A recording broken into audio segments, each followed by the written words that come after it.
All right, today we're diving into one of India's biggest, most devastating financial frauds, the Saradha Chit Fund Scam. We're going to look at how a scheme that targeted literally everyone, from tea sellers to school teachers, grew into a monster, and why its collapse was so catastrophic. So, let's get right into it. For anyone who really understood how this thing worked, the end was never in doubt. This wasn't a real business. It was a disaster just waiting to happen. The question was never if it would collapse, but when.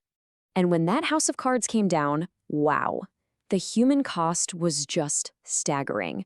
We're talking about 1.7 million people. These are individuals, these are families who lost their entire life savings, all because they were lured by a promise that seemed too good to be true. And the money? The numbers are just as mind-boggling. An estimated 4,000 crore rupees, just gone, vanished. To put that into perspective, this wasn't some small-time operation. This was a full-blown economic earthquake in eastern India. So the big question is, how did this even happen? How on earth did a system built on, let's be honest, total lies, convince so many people to hand over their hard-earned money? Let's unpack exactly how this house of cards was built. Well, at the very center of this whole web was one man, Sudipta Sen, a pretty complex figure, right? He changed his name, had this history with the Naxalite movement, and along with his right hand, Debjani Mukherjee, he was the architect of this entire massive fraud. To really get a grip on the Saradha scam, you first have to understand the engine that was driving it.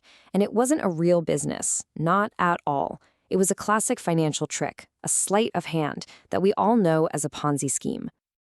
At its heart, what the Saradha Group was running was a Ponzi scheme. It's a really simple con, but it's devastatingly effective. You promise these huge profits, but you're not actually investing the money to make them. You're just shuffling it around. This cycle you see here? This is the core of the whole illusion. You know that famous movie line, "25 din mein paisa double"? That's pretty much what's happening here. Money from new investors is used to pay the early ones, which creates this powerful illusion that everything's working. But it's a ticking time bomb.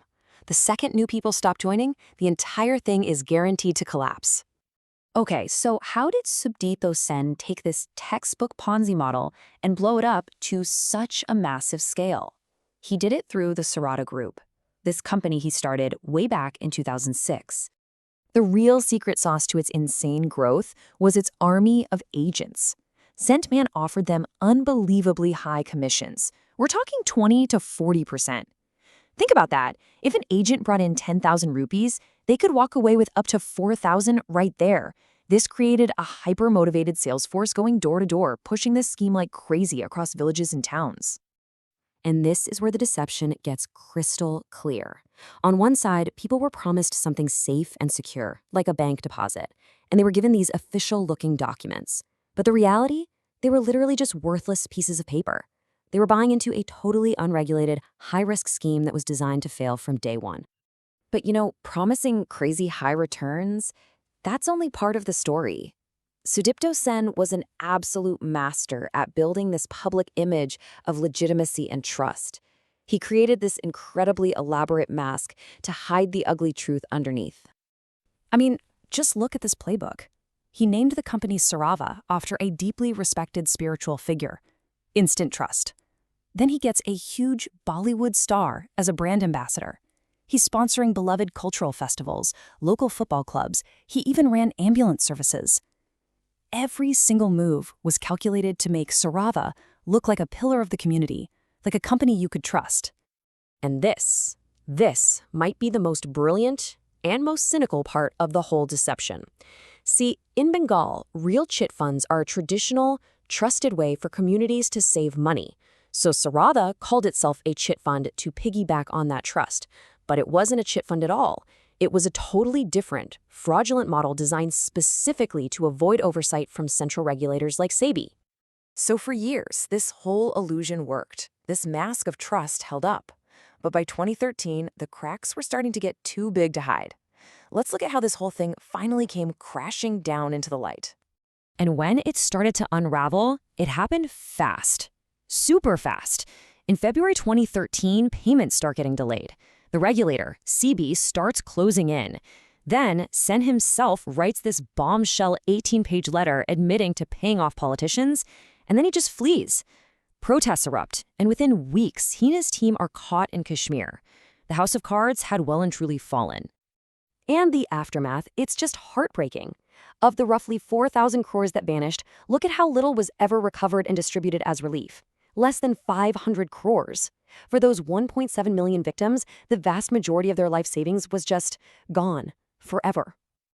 So yeah, this Saradha scam left behind a trail of complete financial ruin and shattered lives. But it also taught us some incredibly important and painful lessons about what makes people so vulnerable to these schemes. I think this quote really says it all. This was never just about stealing money. The scam poisoned a deep-rooted cultural practice of community saving. It took a system people had trusted for generations and twisted it into a weapon against them. Which, of course, leads us to the biggest question of all. How do we stop this from happening over and over again? What are the root causes that let these scams grow in the first place? And really, it boils down to two huge vulnerabilities. First, a widespread lack of financial awareness that makes people susceptible to these impossible promises. And second, regulatory gaps that clever fraudsters know exactly how to exploit. And that's what we have to leave you with, this final, really powerful thought. The Saradha scam is this stark, painful reminder that these aren't just financial crimes. They are crimes against hope.